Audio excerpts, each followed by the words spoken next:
What's up, everybody? Welcome back to our crash course on landing pages. Last week, we spoke about the most important elements every single landing page should include. I walked you through my 5 top sections, the ones that I include in every landing page, and why I think they are super relevant and important that you include them too in your landing pages. This week, we're talking about the topics that not enough people cover, not enough people pay attention to, because it's kind of easier to rush into what you should do. But today, I actually want to talk to you about the biggest mistakes that I see people make with their landing pages. Now, if you're wondering why you should care about landing page mistakes, well, the number one reason is because if you know what mistakes to avoid, you are going to end up creating better, more high converting landing pages. So it gives you the leverage that you need in order to drive more results. It makes you a smarter marketer, and it makes sure that the landing pages that you are creating are the ones that your customers and your prospects need to see and want to convert to. Now, I have made hundreds of mistakes, like seriously, so many mistakes with landing pages. I still do. But when I got started, I made a lot more. And I wish someone sat in front of me and said, Talia, just make sure you don't make these mistakes, because if you make those mistakes, your landing page isn't going to convert. Or if it does, you're not really going to get the results you could get if you were to avoid these mistakes. So this is why today is all about mistakes. And I want to get straight to it. So let's dive into mistake number 1.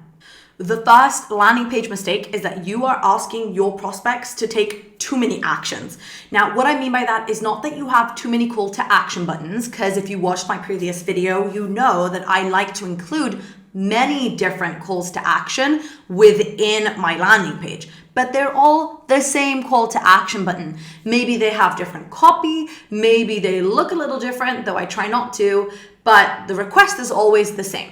And let me give you an example of what I mean that happens so many times for so many marketers, so many entrepreneurs, coaches, founders that I have spoken to who have created landing pages make this mistake. And the mistake is that you've already set your landing page goal. You know that you are trying to grow your email list. So you've created a wonderful lead magnet and you're trying to get everyone to sign up to it.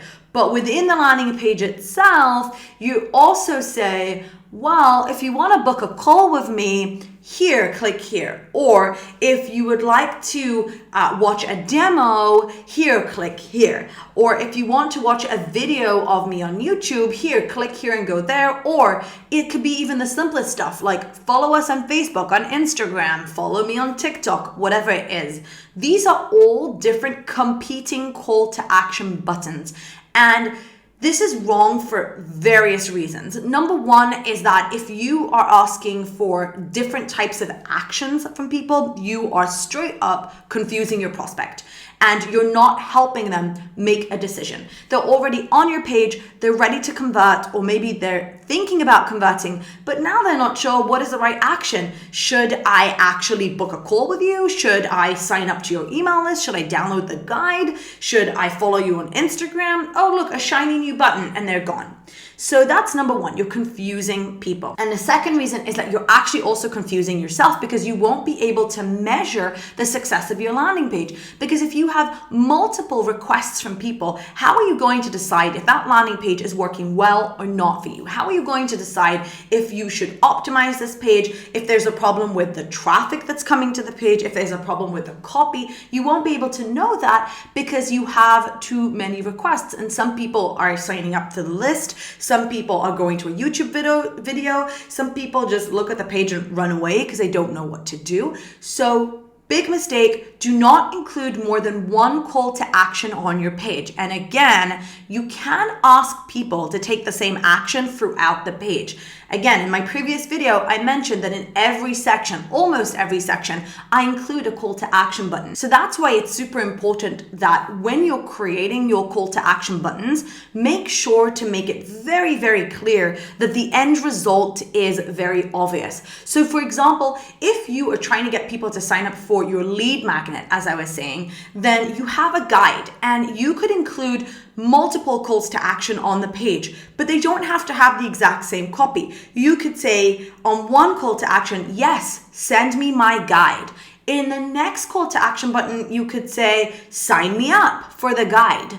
So what you do is you still kind of frame it around the fact that people are downloading a guide, but you're including various different calls to action so people can opt in throughout the page if they're reading. But again, this is not calls to action for other things. So that's mistake number one. Let's move on to mistake number two. Mistake number two is to do with the promise that you're making on the page. So many marketers and essentially founders, entrepreneurs create ads on Facebook or send emails to their list or maybe post on social media driving people to a landing page. And what happens is they make a promise in an email or they make a promise in an ad, and then when people land on their landing page, it has absolutely no connection to the reason they came to the page. So for example, maybe in your Facebook ad, you spoke about the fact that you have a 70% off offer on the first coaching call that you do.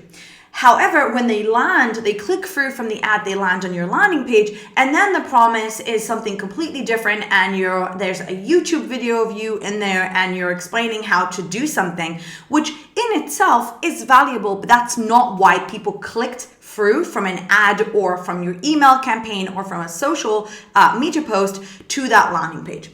Another example is that you are posting on Twitter or on Facebook or in a Facebook group and you say, here's my free guide on how to create or how to grow beautiful tomatoes.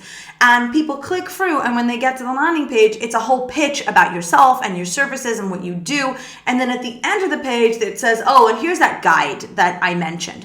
So that is not delivering on your promise. That is essentially confusing people. And you'd actually be surprised about how many people make this mistake. You send people to a landing page for a certain reason, and when they get to the page, that isn't on the page, or it isn't easy and clear to find that promise that you made. So when you're thinking about the landing page that you're creating, always think about the pre-click, what people did before to arrive on the landing page. For example, some pages are actually organic, right? Organic traffic comes to this page. You also have to adapt to that. So just think about, where are people coming from? What do they have in mind when they're coming to your landing page? What are they hoping to accomplish? What are they hoping to find on it? And make sure that that question is answered immediately and that people really know exactly where they've landed on and feel that they've come to the right place. Mistake number 3 is actually a mistake that really aggravates me and kind of frustrates me. And that is that you are creating short landing pages because somewhere along the way, someone told you that people don't read, and that you have to create a very short landing page and be very precise and be very salesy and go for it, because no one's even going to scroll on your landing page. No one's going to read what you have to say. So have a huge button, and I don't know. So that drives me nuts, because firsthand, and I'm just going to say this because I have created thousands of landing pages over the past decade, and the most high converting landing pages that I've created are super long and they have a ton of copy in them. So I just wanted to put that out there. It seriously aggravates me.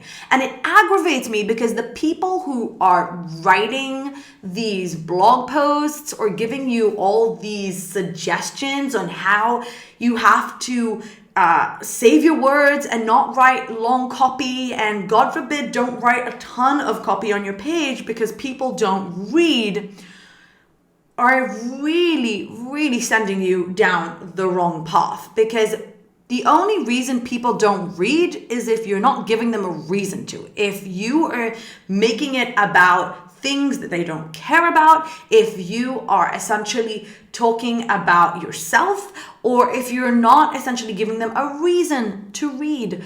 Landing pages need copy, they need content. And here's a newsflash: copy and messaging matters more than design. Now, this might freak some of you out because you're like, whoa, I don't know how to write copy, but you do.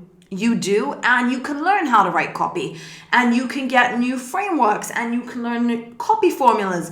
And that's good news because you don't have to invent the wheel. You don't have to sit around hoping that words will fall from the sky and you'll know what to write.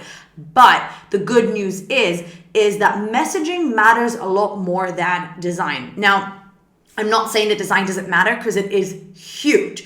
And you can write beautiful copy, but if it's not framed in the right way and there's no supportive design, it will be hard to read and then people won't get it. But essentially, when I'm building a landing page, first I write the message and I write all the copy, and then I design around it so that the design supports the message. And this is actually not a common thing, because apparently people create the design that they think is going to look really pretty, and they choose these beautiful templates and they send it to the designer. And in the middle, you'll see lorem ipsum text, which is generic copy for like, hey, some copy will go in here one day, and that's it. But copy and messaging should dictate your entire landing page strategy. First, you write the copy and then you design. And that's why writing copy is super important, and long form landing pages do work. It's a thing. They work. They convert. So it is important not to say, oh, I can't write this paragraph about, I don't know, this pain, or I can't tell my story on the page because people won't read it. That is not true.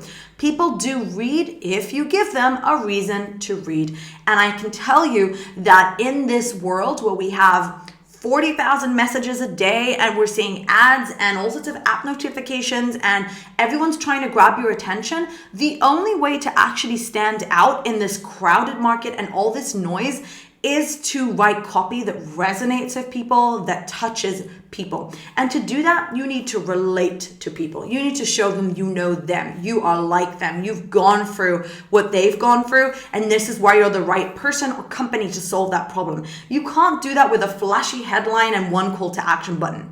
No, you need copy. You need sections. And again, if you go back to my previous video, I actually explained that the second section on almost every single landing page I create is the section where I talk about the pain, how it's agitating them, how it's affecting their lives, and what the solution is. And that is a long paragraph, 2 or even 3 paragraphs sometimes, really diving into the pain and what they're feeling. So that mistake is one you have to avoid. Don't listen to all the noise and all those gurus and all the people that are telling you that people don't read. People do read, and it's important to write copy that resonates and relates to people.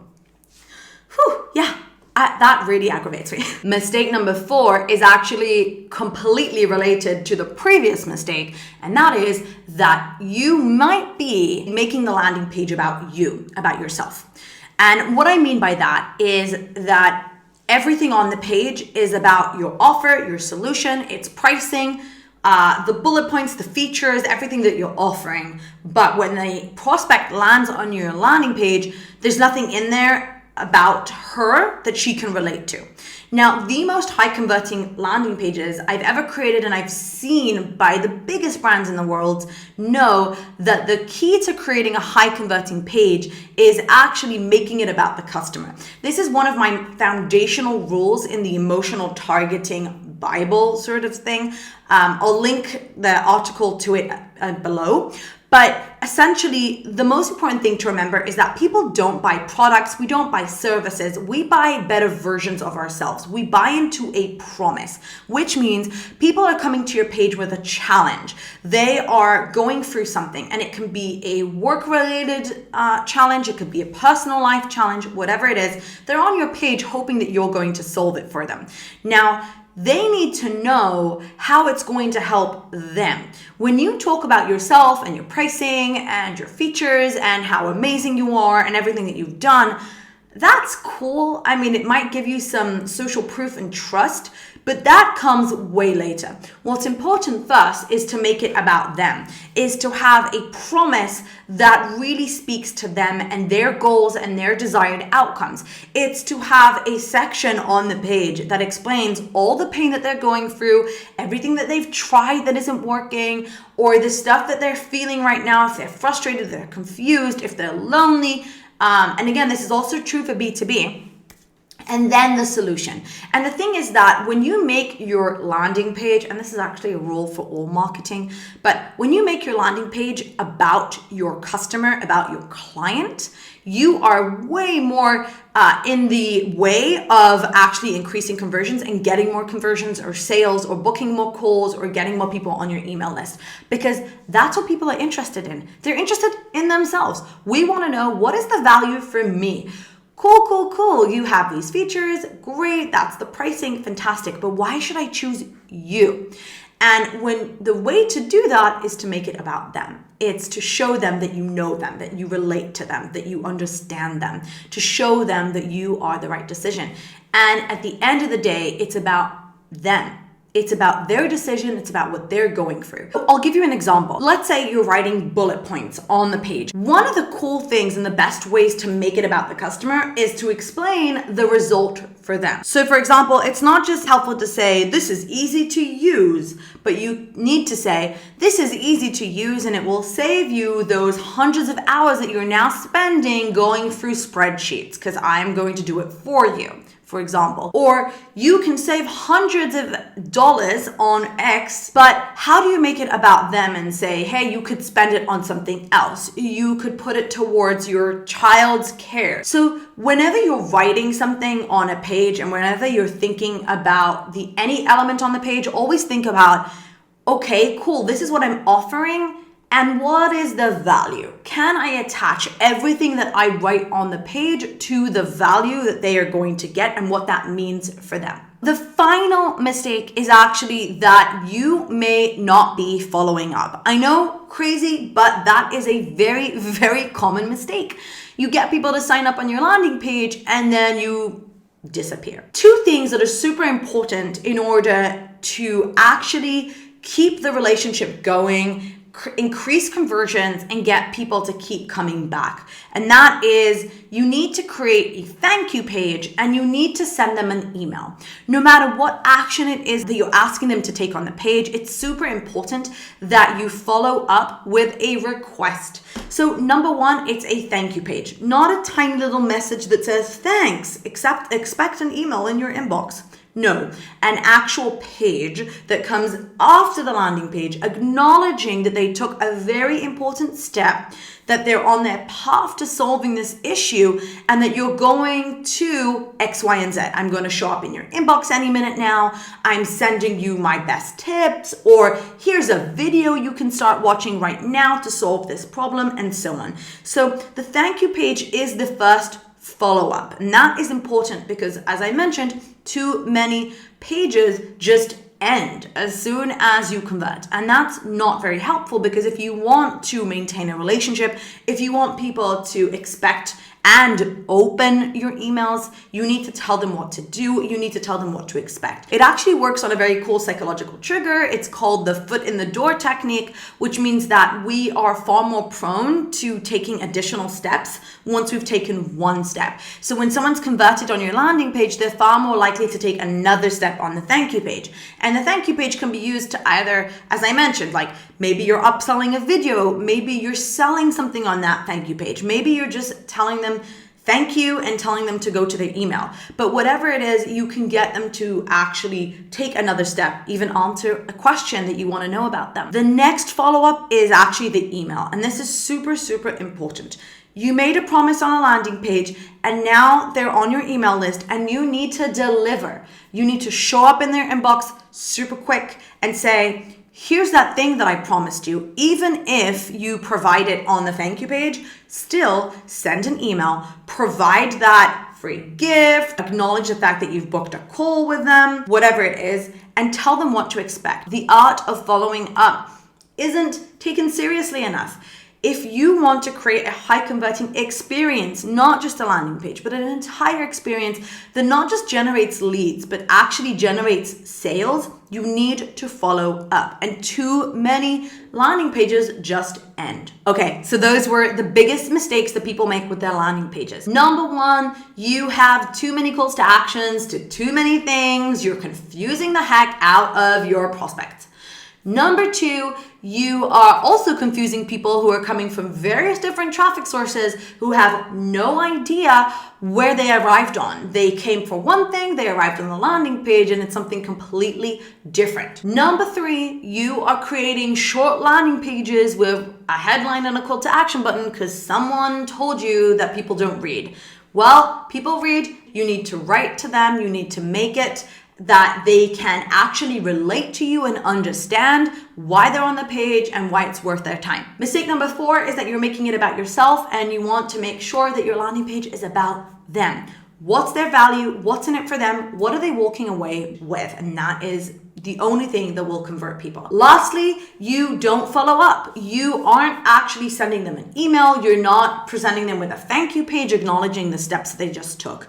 Those are the 5 biggest mistakes. Thank you so much for watching this video. Hopefully it was helpful and you now know what mistakes to avoid on your landing page. As usual, leave all your comments, all your questions in the comments below, and join us in our Facebook group, We Optimize, where people are asking questions, posting their landing pages, and getting feedback from me on a weekly basis. I will see you here again next week when I post my new video on landing pages. See you then.